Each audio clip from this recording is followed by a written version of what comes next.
Hello! Let's show an alternative way of using the Victorinox saw, a little wedge, and this one.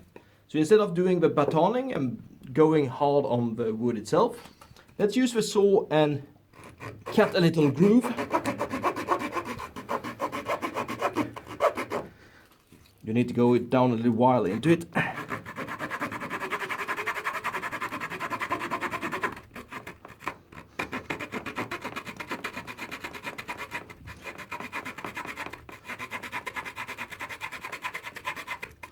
Let's see, we have a little something into that one. Since I'm in my basement, I will just use something hard, knock on this one. Of course, I could have used my axe of chopping, but let's use it as a hammer.